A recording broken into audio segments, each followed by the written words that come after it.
Hi everyone. देखो ये जो है ये चैप्टर आज हम पढ़ेंगे मेमोरीज ऑफ चाइल्डहुड में जिट कालासाकी और बामा की जो मेमोरी है। आज ये पार्ट 1 है, कल हम पार्ट 2 कवर करेंगे। देखो इसमें मेमोरीज ऑफ चाइल्डहुड में जिट कालासा और बामा की जो पिछली मतलब बचपन की यादें हैं वो इसमें बताई गई है, स्कूल की यादें हैं। बिफोर यू रीड, पढ़ने से पहले आपको देखो this unit present autobiographical episodes from the lives of two women from marginalized communities who look back on their childhood। अब देखो ये जो यूनिट है ये ऑटोबायोग्राफिकल एपिसोड की तरह प्रेजेंट की गई है, जिसमें दो वुमेन हैं जो किससे सफ़र कर रही होती है, अपने मतलब जो भेदभाव से, किसी भी टाइप के भेदभाव से वो सफ़र कर रही होती हैं। वो look back on their childhood, वो अपने पिछले जो उनके चाइल्डहुड में हुआ है उसको वो अगेन रिकॉल याद कर रही होती हैं। And reflect on their relationship with the main stream cultural. अब देखो उसकी जो उनके जो रिलेशनशिप है मेन स्ट्रीम कल्चरल है, उन पर क्या होता है, प्रभाव क्या पड़ता है। The first account is by an American Indian women born in the late 19th century. देखो जो इसमें पहला जो अमेरिकन इंडियन वुमेन जो लेट 19th सेंचुरी में बॉर्न हुआ है उसके द्वारा क्या हुआ। The second is by a contemporary Tamil Dalit writer. अब देखो इसमें ही सेम उसी टाइप से एक जो देखो अमेरिकन इंडियन वुमेन क्या फेस कर रही होती है, नेटिव अमेरिकन का वाले मतलब काले गोरों वालों का भेदभाव फेस कर रही होती है। और इसमें भी जो सेकंड है ये पोएम है कॉन्टेम्प्रेरी तमिल दलित, इसी टाइप का इसको भी फेस करने को मिलता है। ये क्या है, तमिलनाडु के तमिल दलित राइटर है। बामा, देखो इनका बामा और एक है जिट कालासा, इनका देखो ये सर नेम है, रियल नेम नहीं है, लेकिन आपको सिर्फ क्या रखना है, तो ये यही नाम याद रखना है। देखो इसमें सिर्फ जो जिट कालासा है उसका नाम दिया हुआ है, अदरवाइज जो बामा है उसका रियल नाम नहीं दिया हुआ है इसके बुक के अंदर।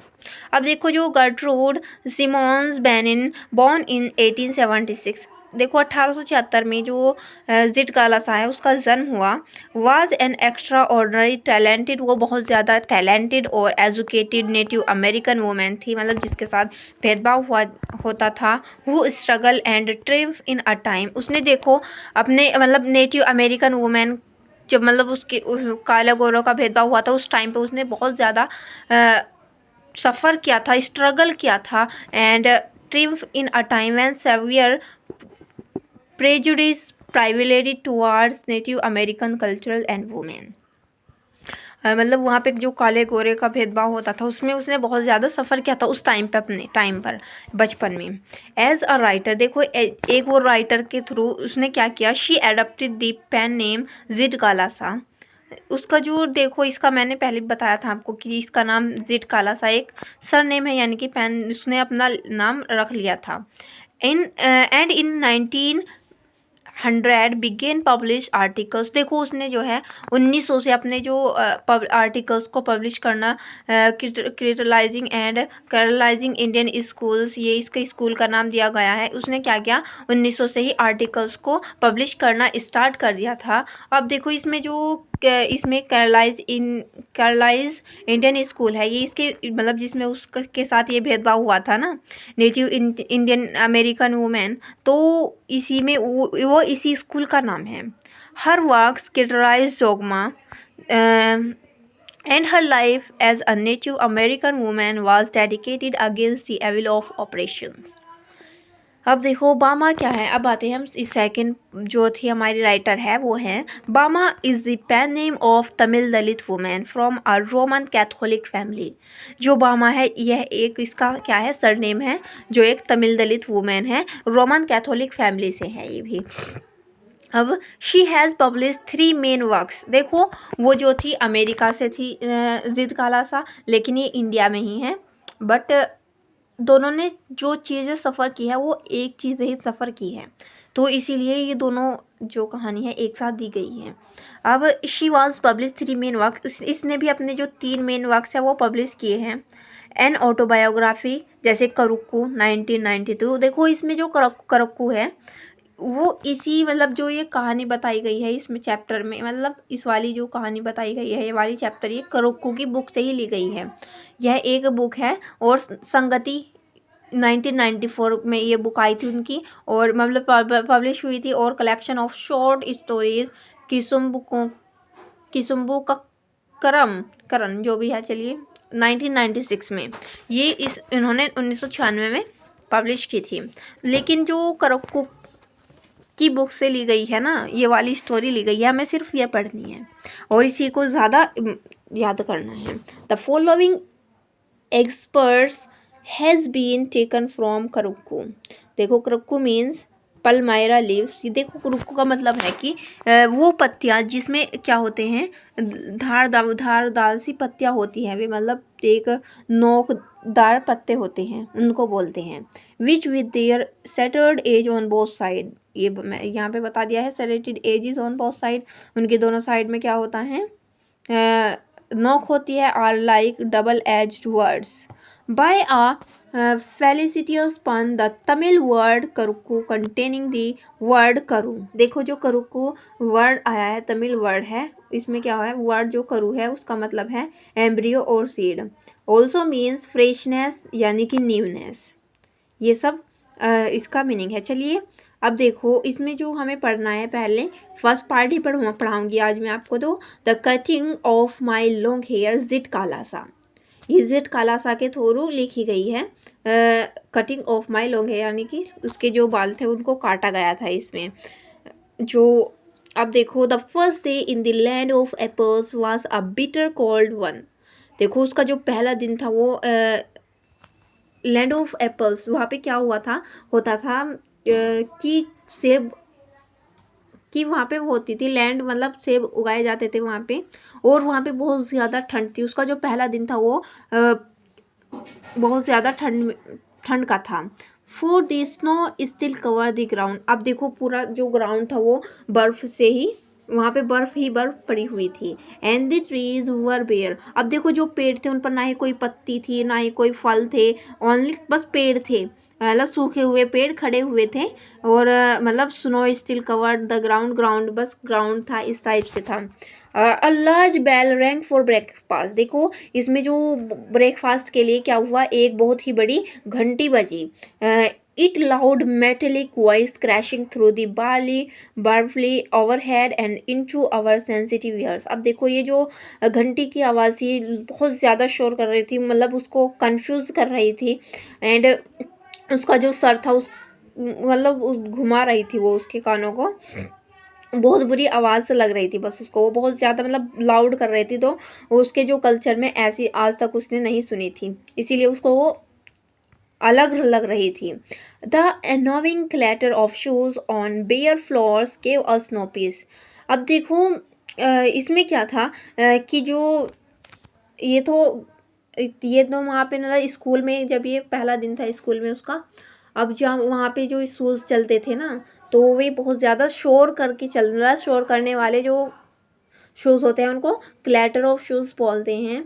और मतलब उनकी जो आवाज़ थी वो बहुत ज़्यादा जब वे चल रहे थे बहुत ज़्यादा आवाज़ आ रही थी, फ्लोर पर चल रहे थे जब वे, तो उसको मतलब कोई भी शांति नहीं मिल रही थी, तो उससे उसको भी बहुत ज़्यादा डिस्टर्बेंस हो रही थी। The constant clash of harsh noises with an undercurrent of many voices murmuring an unknown tongue।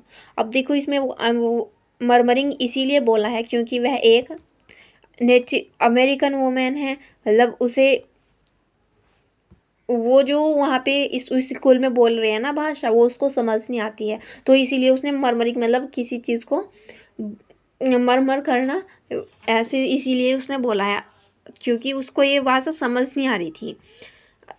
तो मतलब वो बस गाए जा रहा था अपनी टोंग से, उसको मरमरिंग कर रहा था। Made a bedlam within which I was securely tied. अब देखो क्या हुआ, बेडलैम वो उसको बहुत ज़्यादा मतलब उसने उसको बांध लिया, उसको जकड़ लिया। एंड तो my spirit tore itself in struggling for it lost freedom. अब देखो उसके जो अंदर की आत्मा थी वो भी मर चुकी थी, मतलब उसने भी अपनी जो होप थी वो खो दी थी, फ्रीडम थी वो खो दी थी। ऑल वाज यूजलेस, सब कुछ बिल्कुल यूजलेस था बहुत। अब देखो, a pale face woman with white hair came up after अस।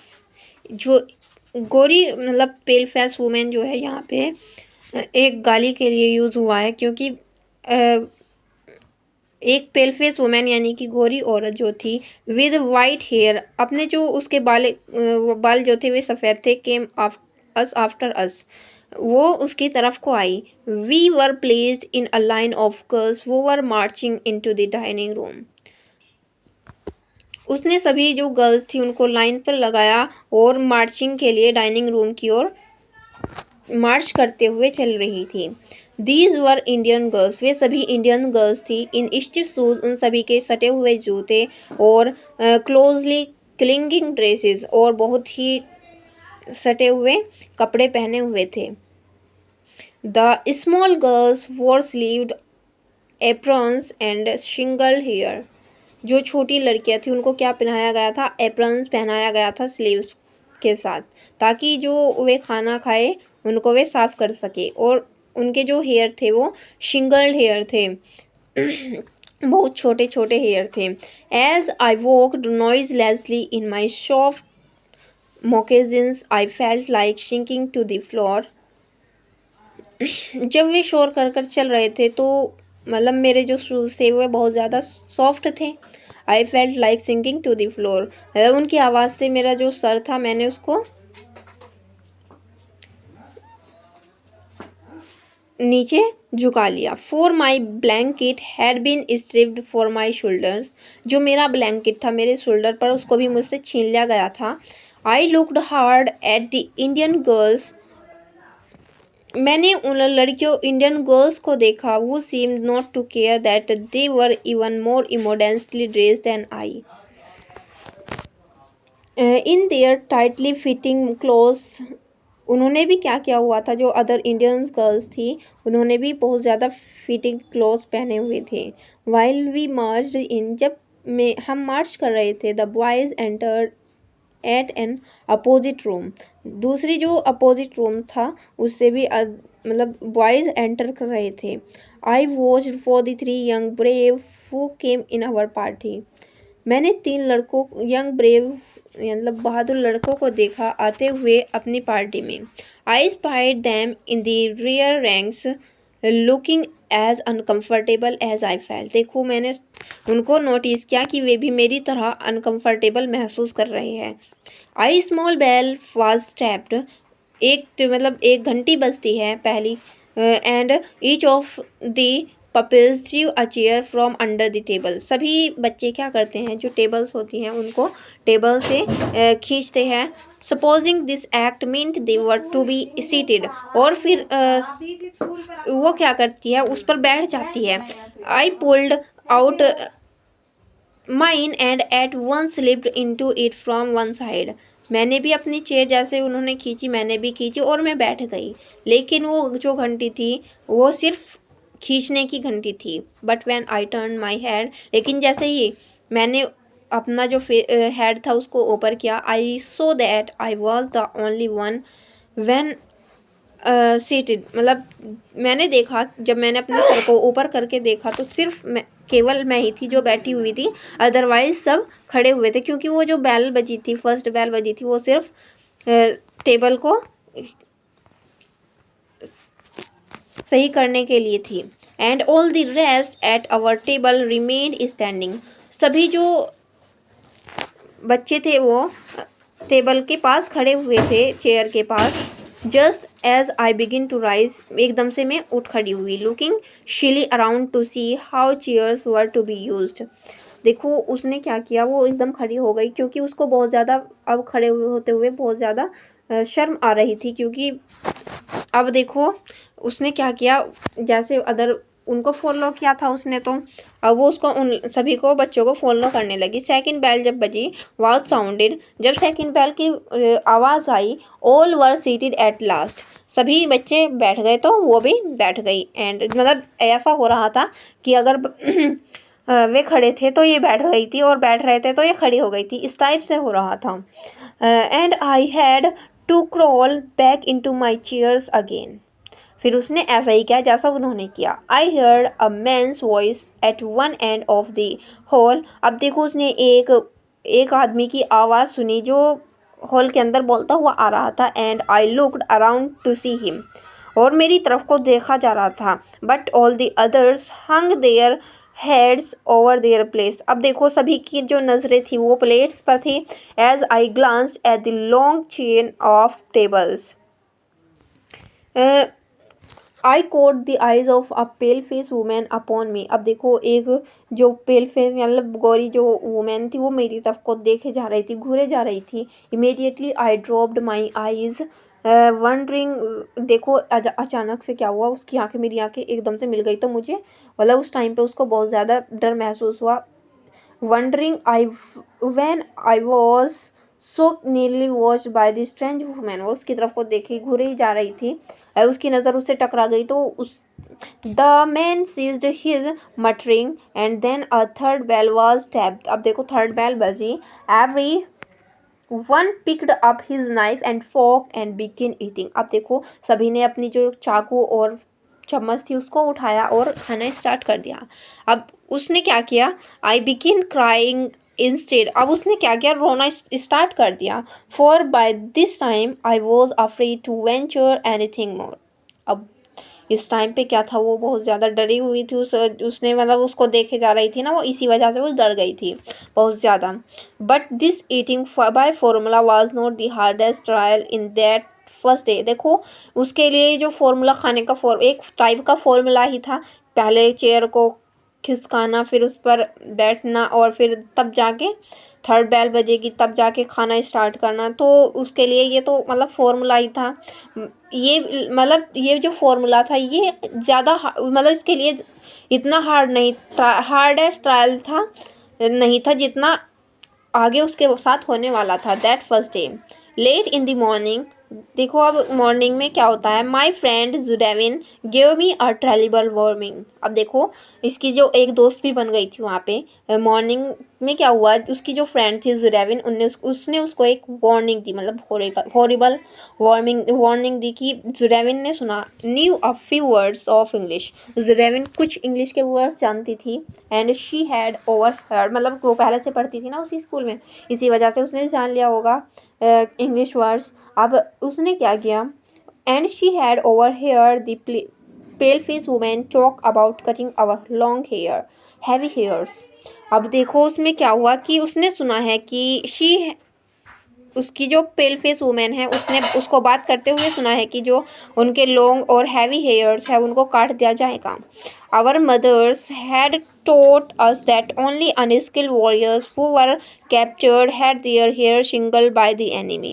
उसकी मम्मी ने बताया था कि जो बेवकूफ़ लोग होते हैं सिर्फ उन्हीं के बाल इस टाइप से काटे जाते हैं, यानी कि जो दुश्मन के लिए ही ये बाल काटे जाते हैं इस टाइप के। उसकी मदर्स ने उसको बताया था। Among our people short hair was worn by mourners and shingled hair by cowards. We discussed our fate some moments. कुछ देखो उन्होंने हम दोनों ने क्या किया, कुछ देर तक उस मोमेंट्स का डिस्कस किया। एंड व्हेन जुडेविन सैड, फिर क्या किया, जुडेविन ने कहा वी हैव टू सबमिट, मैं अपने आप को सबमिट कर दूंगी बिकॉज दे आर स्ट्रॉन्ग, क्योंकि वे बहुत ज़्यादा स्ट्रॉन्ग है। आई रिबेल्ड, लेकिन मैं क्या करूँगी, उसका सामना करूँगी, मैं उसके लिए लड़ूंगी चाहे मैं हारूँ या फिर जीतूँ। No I will not submit, मैं अपने आप को सबमिट नहीं करूँगी। आई विल स्ट्रगल फर्स्ट, मैं पहले स्ट्रगल करूँगी। आई आंसर्ड, मैंने उसका आंसर दिया। आई वॉच्ड माई चांस, देखो मैं अपना चांस देख रही थी। एंड मतलब मेरा नंबर कब आएगा, क्योंकि सभी बच्चों को क्या किया था, लाइन में लगा दिया था कि सभी के बाल काटे जाएंगे, तो वो अपना चांस देख रही थी कि मेरा चांस कब आएगा। वैन नो वन नोटिस, जब उसको कोई नोटिस नहीं कर रहा था। आई डिसअपियर, जब उसका नंबर आया और उसने कोई उसको नोटिस नहीं कर रहा था तो उसने क्या किया, अपने आप को डिसअपियर कर लिया, मतलब वहाँ से वो खिसक गई अचानक से। I crept up the stairs as quietly as I could in my squeaking shoes. अब देखो उसको जो था यहाँ पे देखो यहाँ पे इसके पास क्या आ गया, वहाँ पे तो इसके पास सॉफ्ट शूज़ थे, लेकिन बाद में इसके जो सॉफ्ट शूज़ थे वो छीन लिए गए थे और इसको भी स्क्वीइंग शूज़ दे दिए गए थे। अब उसने क्या किया, बहुत हल्की हल्की आवाज़ से मतलब स्टेयर्स पर जीने पर चढ़ना शुरू कर दिया ताकि उसकी आवाज़ ना पहुंच पाए, बहुत ही आराम से। My moccasins had been exchanged for shoes along the hall I passed. जैसे ही मैंने हॉल को पास किया, without knowing whether I was going, मतलब मुझे ये नहीं पता था कि मैं जा कहाँ रही हूँ, किस साइड में मुड़ रही हूँ। Turning aside to an open door, जैसे ही मैंने गेट खोला, I found a large room, मैंने एक बहुत बड़ा कमरा पाया, देखा। Where 3 whites beds in it, उसमें 3 बेड पड़े हुए थे। The windows were covered with dark green curtains. अब देखो इसमें क्या था, जो विंडो थी उस पर ग्रीन कलर के पर्दे टंगे हुए थे, with which made the room every dim. उसमें क्या हो रहा था, उन पर्दों की वजह से वहाँ पे लाइट नहीं आ रही थी, अब देखो अंधेरा हो रहा था। Thankful that no one was there, शुक्र है यहाँ पर कोई नहीं था। I directed by my steps towards the corner fastest from the door, मैंने जो अपने स्टेप्स है उनको कॉर्नर की ओर, डोर से बहुत दूर मतलब चली गई मैं। On my hands and knees I crawled under the bed, मैंने क्या किया, अपने जो घुटने हैं और हाथ है उनको बेड के नीचे, मैं अपने मतलब बेड के नीचे चली गई। And huddled my self in the dark corner, और अपने आप को एक जो डार्क कॉर्नर था बेड के नीचे उसमें छिप गई। From my heading place I peered out, shuddering with fear when ever I heard footsteps near by. अब जैसे ही मैं छुपी, मुझे जो है कुछ पैरों की आवाज़ सुनाई दी मेरे पास जो आ रही थी। दो in the hall loud voices were calling my name. अब वहाँ पे क्या हुआ, उस हॉल में मेरे पास जो आवाज़ आ रही थी वो मेरा नाम लेकर पुकार रहे थे। And I knew that even Judewin, अब मुझे समझ आ गया था कि जो ये आवाज़ है ये मेरी दोस्त जुरविन की है। was सर्चिंग फॉर मी, जो मुझे ढूंढ रही है। I didn't open my mouth to answer, मैंने कोई आंसर, मैंने अपना मुंह नहीं खोला।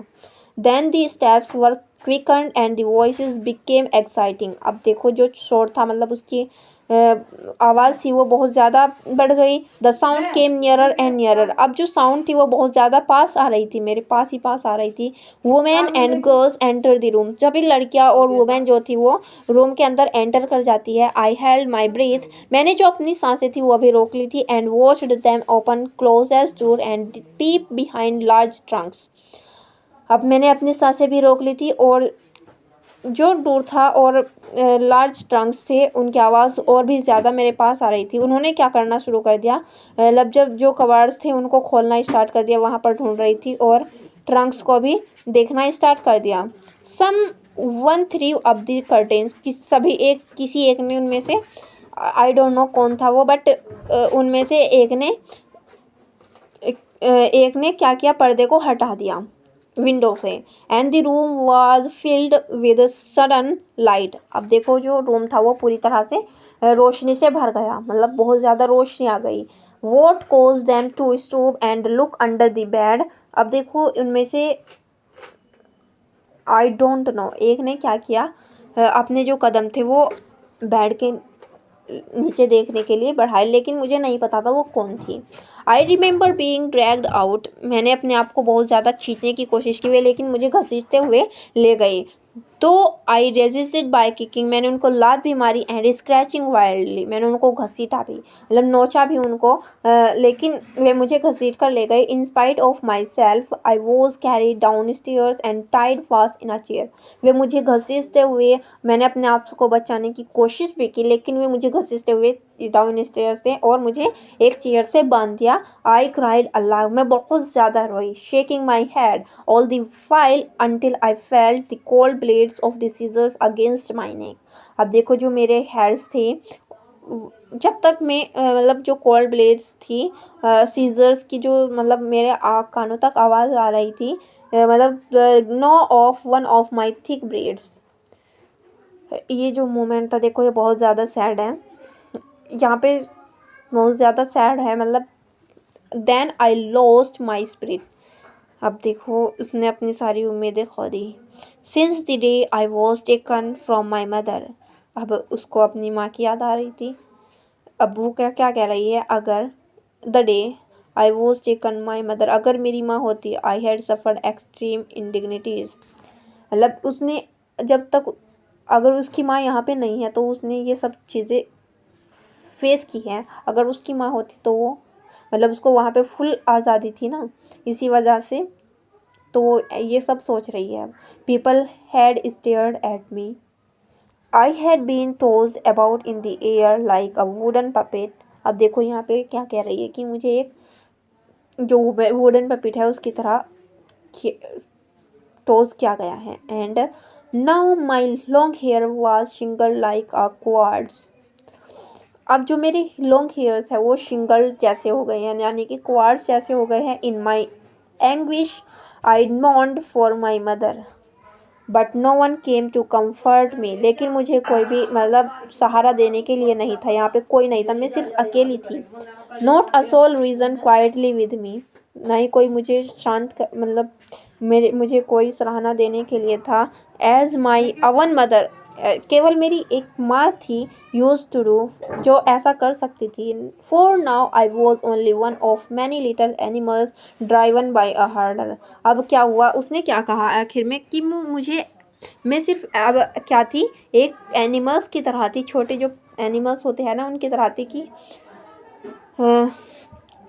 उनको क्या किया जाता है, हार्डन के द्वारा ट्रीट किया जाता है। ये सब कहानी थी इस चैप्टर की। अब जो नेक्स्ट पार्ट आएगा उसमें आपको वो आएगा आपका we too are human beings Bama का। अब इस पार्ट के लिए तब तक बने रहे, like share and subscribe. Thank you.